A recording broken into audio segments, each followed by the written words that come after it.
And joining us now, Eli Lake of Bloomberg View. Eli, thanks for joining us. Thank you for having me. Take a quick listen to this. A better deal that doesn't leave Iran with a vast nuclear infrastructure and such a short breakout time. A better deal that keeps the restrictions on Iran's nuclear program in place until Iran's aggression ends. The Prime Minister of Israel, Benjamin Netanyahu, yesterday imploring Congress to do something to stand in the way of what looks like a deal that John Kerry and Barack Obama are trying to wrestle from the Iranians. And he says that this is an existential threat. We need a better deal. Can they get a better deal? Does the president want a better deal? Well, I mean, this is a huge challenge, I think, politically to what is Obama's signature foreign policy issue in his second term, which is trying to get a nuclear deal with Iran. I think, though, that in Netanyahu's case, in some ways there's a similarity here with Obama, which is that, this is an Israeli leader who I think welcomes these comparisons to Churchill. And like Winston Churchill, he's the only foreign leader to address a joint session of Congress 3 times.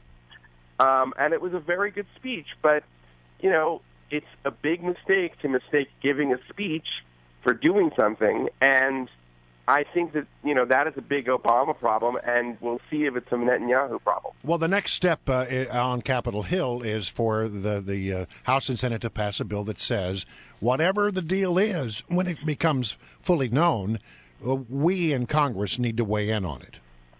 Well, I think that, I think there will be legislation to that effect, but I also think that there's a legal argument here, which is that, this is not just some international agreement or some minor arrangement. This is something that really looks more and more like a treaty that is very significant, and therefore the Senate has constitutional obligation to review it. Do you think they'll be given that opportunity without the legislation? Well, I mean, it's interesting that they've taken this approach that there would be congressional review from both chambers on it. I've heard an argument from just sort of scholars that say, listen, this is a really significant, this is a significant thing that they're doing. It's something like a treaty, and it should be treated as such, and therefore the Senate has an obligation to ratify it. And the president does not have the discretion to say that, he will veto a bill that will give Congress input on it. Just kind of curious, big picture, do you think that it was a win for Netanyahu? Because, he got a pretty good response. I think the win, to tell you the truth, I think what Netanyahu was really doing here was checking a box. And I don't think it was political for his election this month. I think it was, he's looking forward, he's saying, what happens if this deal goes through? And there really isn't that much he can do to stop it. He wants to be able to say, listen, as Prime Minister, I did everything I could to warn the American people, to warn Congress, to warn Washington that this was a terrible deal. And I think that's what he did. Eli, we know that the president didn't watch the speech. He deliberately scheduled a video conference with European leaders to discuss the latest with Vladimir Putin and Russia and the issue of Ukraine. Do we have any idea of what was discussed and whether there's any progress in that arena? I don't have any updates there, but I would say that his comments after the speech, after he said he read a transcript of it, kind of emphasizing something that Josh and I wrote last week, where he said this is just an arms control agreement, that we shouldn't worry about, the regional things that Iran is doing. And I'm sort of thinking about this, and I'm like, well, that's the whole point.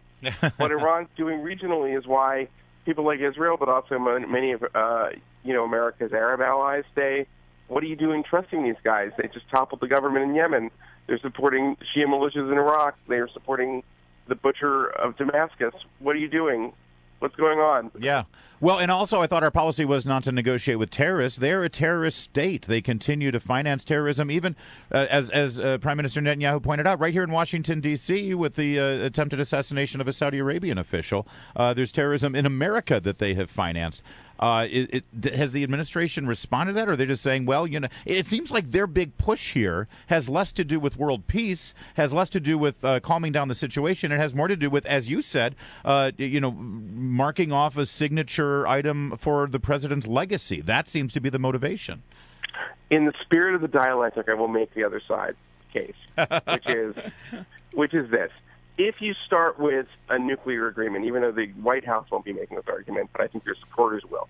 If you start with a nuclear agreement, and the nuclear agreement is sound, and you actually have inspections and access, and you extend what's called the breakout time, the time that they can make a nuclear weapon, then that is something that could be the beginning of maybe sucking the venom out of the relationship and possibly even moderating the Iranian regime. That has been a theory of the doves and the engagement enthusiasts. But it could also go the other way around. Once you've lifted the sanctions in a significant way, why does Iran need its moderates at all? And they could just, fully embrace. They could become even more fascistic and more aggressive and more bellicose. Which is. I mean, it's very difficult to predict these kinds of things in the future. But the argument of the people who want the deal is that this is the first step to bringing Iran into the community of nations, which is a phrase that Obama used in 2009 in his original Nowruz, or Iranian New Year message to the Iranian people and the supreme leader. All right, there was another thing. While all that was going on yesterday, there was another matter that sort of didn't get a lot of coverage. They finally figured out exactly how they were going to adjudicate the David Petraeus matter. This had to do with improperly handling classified materials. Yes, he pled guilty, and he acknowledged to lying. He acknowledged that he lied to the FBI, which is very significant. I think he's paid a huge cost reputationally, but he's spared a public trial. If you look, though, at what happened, the $40,000 fine that the prosecutors are recommending and probation, that he's getting off relatively easy compared to sort of lower or mid-level leakers. And as a national security journalist, my view on this is that the leak laws are in many ways ridiculous. Most people get away with it. There's classified information that's disclosed all the time in newspapers and columns and books. Sometimes people are punished very harshly for it, and then usually if it's senior enough and you get caught, it's something like a fine like this or a slap on the wrist. Right. And look at Sandy Berger or John Deutsch or people like that. Yeah, but I also saw that Edward Snowden, who is still in Moscow right now, this notorious NSA leaker, he said, I'd take a deal like that and come back.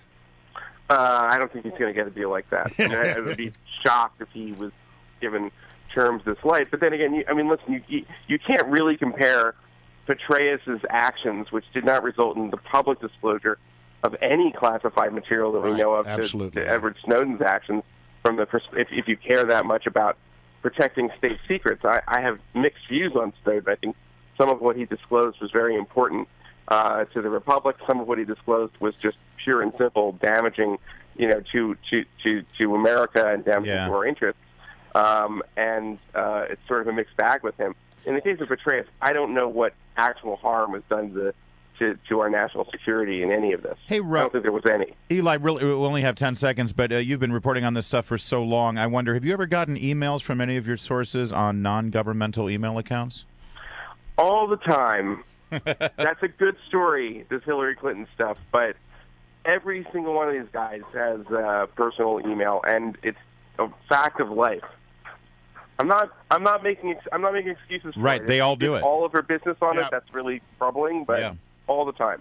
Yeah, all right. Eli, I'm looking forward to seeing you right on that, especially the angle with Sidney Blumenthal. I'm sure you've seen that aspect of it as well in those emails. I can't wait to see it over at Bloomberg Views. All right, thank you. Thank you very much, Eli. Thank you.